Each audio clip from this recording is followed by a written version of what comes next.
जिस समय हम जिस क्लास में पढ़ रहे होते हैं उस समय उस क्लास की जो चीजें हैं उसको ध्यान से पढ़िए, वरना होता क्या है कि लास्ट में जब सारी पढ़ाई खत्म हो जाती है तो फिर से हमें सर लोग बड़ी बड़ी कोचिंग वाले कहते हैं कि इनको 6 क्लास से पढ़ना शुरू कीजिए, 6 क्लास की सारी किताबें खरीदिए, फिर से पढ़ाई शुरू हो जाती है। तो हम अगर जब पढ़ रहे होते हैं उसी समय अगर ध्यान से पढ़ते चलें तो बाद में केवल रिवीजन करना रह जाएगा, कुछ सीखना शेष नहीं रहेगा। तो छोटी छोटी बातें होती हैं जो छोटे क्लासों में कभी न कभी आपके सामने से आती हैं, वो कभी न कभी आपकी पढ़ी हुई होती हैं लेकिन वक्त पर याद नहीं आती, रिवाइज करने की जरूरत होती है। ये जो कोचिंग्स वगैरह चलती हैं उसमें सिर्फ यही किया जाता है। तो आप कोशिश करिए कि तुरंत उन चीजों को समझते रहिए। देखिए मुझे याद आ रहा है, जैसे एक क्वेश्चन था ट्रायंगल का, ट्रायंगल में कब बन पाता है ट्रायंगल, कब नहीं बनेगा ट्रायंगल।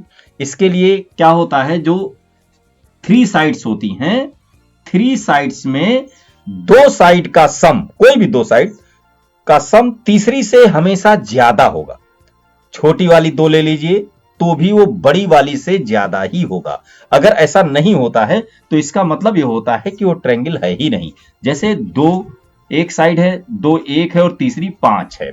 अब इसको देखें ध्यान से, 2 + 2 करेंगे तो आएगा 4, और ये 2 का सम है और 5 से कम हो रहा है। इसका मतलब इस साइज को लेकर के अगर ट्रायंगल बनाया जाए तो ट्रायंगल नहीं बनेगा। आप बना करके देखें कैसे बनाता है ट्रायंगल। इसके लिए जैसे 5 सेंटीमीटर की एक लाइन खींच देंगे, फिर 2 सेंटीमीटर की डिस्टेंस लेकर के आर्क लगाएंगे, 2 से यहां आर्क लगाएंगे और 2 से इधर लगाएंगे। देखिए 2 2 4 ही तो हुआ, और ये दोनों आर्क अगर कटते ही नहीं है तो ट्रायंगल बनेगा ही नहीं। ये सिर्फ ऐसे कट के रह जाएगा, ट्रायंगल नहीं बनेगा। तो एक थ्योरम भी है जिसमें यह है कि हमेशा 2 साइड का सम 3rd साइड से बड़ा ही होता है। आइए उसे प्रूव करके देखते हैं, कैसे इसे हम प्रूव कर सकते हैं।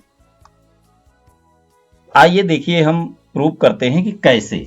तो एक लाइन को, ये जो लाइन है इसको बढ़ा लीजिए, कितना, ये लाइन इसके बराबर इतना बढ़ा लीजिए और इसको यहां से मिला लीजिए। अगर ऐसा है, देखिए ये 2 साइड बराबर हैं तो इसका मतलब होता है ये एंगल और ये एंगल भी बराबर होगा। ये एंगल इसके बराबर हो गया। अब ये इतना आपको पता चल गया कि ये साइड मैंने उतनी ही बढ़ाई है जितनी ये साइड है। तो इसका नाम भी लिख लें, ABC और ये है D। हमको लाना क्या है, हमें ये लाना है AB + AC > BC। ये आपको प्रूव करना है। अब देखिए कैसे कर सकते हैं। तो यहां पर अगर हम इस ट्रायंगल को लें पूरे को, तो 2 साइड का सम जहां पर आ रहा है उसको देखिए, कुछ याद आ रहा है। देखिए ये याद आ रहा है कि कोई भी ट्रायंगल हो जो एंगल बड़ा होता है उसके सामने की साइड भी बड़ी होती है, ये आपको याद रखना है। यहां पर ये आपको पहले से पता है। अब आइए यहां पर देखिए, एक ट्रायंगल है इन BDC। BDC में देखिए, पूरे बड़े वाले ट्रायंगल में देखिए एंगल जो भाई इसके सामने, ये देखिए ये पूरा एंगल देखिए C ये x था D, और तो ये भी x होगा। एंगल C जो है वो बड़ा है D से, C ये पूरा माना जाएगा क्योंकि यहां x तो बराबर ही है और इतना पोर्शन C में ज्यादा है। इसका मतलब इस पूरे D से C पूरा बड़ा है। तो इसका मतलब ये होता है C के सामने की साइड क्या है, BD है, ये बड़ी होगी। इसके सामने की साइड कौन सी है, BC है। और इस BD को ध्यान से देखिए क्या है, BD है AB + AD, ये बड़ा हो गया BC से। ये अब इतना ध्यान से देखने के बाद अब आइए अपने नियम पर, जो आपने बढ़ाया था।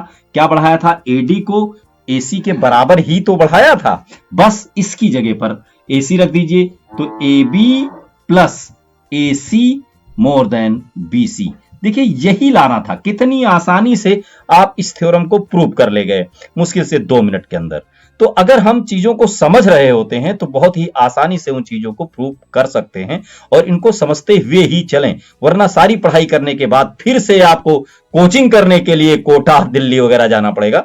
तो इसी समय उसको सीखते रहेंगे तो उस समय रिवाइज करना आपके लिए बहुत सरल होगा। मेरे साथ बने रहिए, मैं छोटी छोटी बातों को लगातार बता रहा हूं। जब भी वक्त मिले 2-3-4 मिनट का, वो उसको देखिए, मेरे वीडियो को, मैथमेटिक्स समझ में आ जाएगी। कंपटीशन में मैथ की वजह से आप जरूर सिलेक्ट हो जाएंगे। मैथ की वजह से जो नहीं सिलेक्ट हो पाते हैं, लोग कंपटीशन देने जाते तो पहले से ही सोच लेते हैं मैथ का पोर्शन काट दो, बाकी में हम तैयारी कर लेंगे। यही तो गलती होती है। मैथ में बिल्कुल सॉलिड नंबर मिलते हैं, पूरे नंबर मिलते हैं, तो उसको काट क्यों दो, उसको समझ क्यों ना लो। तो मेरे साथ बने रहिए। कॉम्पिटेटिव लेवल की जो छोटे छोटे क्वेश्चंस आ रहे हैं, वो 20 क्वेश्चन तो लगभग सभी कंपटीशन में होते ही होते हैं मैथमेटिक्स के, उन्हें करना अनिवार्य भी होता है। अगर उन्हें कर ले तो आपका सिलेक्शन कितनी आसानी से हो जाएगा। मेरे चैनल को सब्सक्राइब कीजिए और देखते रहिए। धन्यवाद।